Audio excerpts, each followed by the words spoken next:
তুমি প্রেমিকার পিছনে ঘোরো, 15 বছর বয়স তোমার, 20 বছর 22 বছরে বাইক লাগবে তোমার। তোমার বাবা বিয়ে করা সত্ত্বেও সে তার যৌবন কাটাতে পারেনি তার বউয়ের সাথে, মানে তোমার মায়ের সাথে, তোমার জামা কাপড়ের ব্যবস্থার জন্য। তুমি বুঝো যুবক, তোমার বাবার বয়স এখন 40, সে তোমার মার কাছে আসলে আর অনুভূতি নেই, তার শক্তি কমে গেছে। তুমি বুঝবা না যুবক, 15 বছর বয়সে তুমি যত উত্তেজিত, তোমার বাবা 30 বছর বয়সে এরকম ছিল, সে আসতে পারেনি। তুমি পড়বা বলে, তোমার স্কুলের ফি লাগবে বলে, that much he loves you. তোমার বাবা তোমাকে এত ভালোবাসে। জি, তোমার এই খারাপ বাবাটা যে তোমাকে বাইক নিয়ে দেয়নি, তুমি নষ্টামি করো, মেয়েদের পিছনে করো, মোবাইল রিচার্জ করে দাও মেয়েদের, তোমাকে যে ডেইলি 500 টাকা করে দিতে পারে না।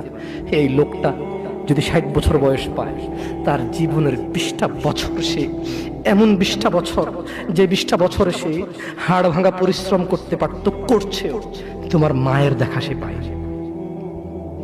এমন মূল্যবান যৌবন 20টা বছর দিয়েছে, 50 বছর বয়সে দেশে আসছে। তুমি বিয়ে করে বউ নিয়ে আলাদা থাকো, তুমি বিয়ে করে শ্বশুর বাড়িতে যাও। তোমার বাবা দেশে তো আসছে, তার যৌবন আর নেই, তার ওই সুখ স্বাচ্ছন্দ্য আর নেই। তোমার যৌবন তৈরি করেছে তার যৌবন দিয়ে। এই মুহূর্তে কোটি টাকা দিলে কি সে যৌবন কিনতে পারবে?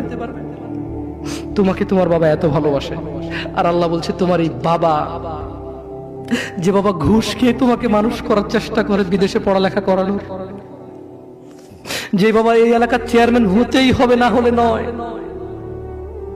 এতগুলো মানুষের দায়িত্ব নিচ্ছে, অথচ সে নিজেও জানে দায়িত্ব পালনে সে ব্যর্থ হবে, শুধু তোমাকে R15 কিনে দেওয়ার জন্য, শুধু তোমাকে বিদেশে পড়ানোর জন্য। এত মূল্যবান, এত আদরের বাবা।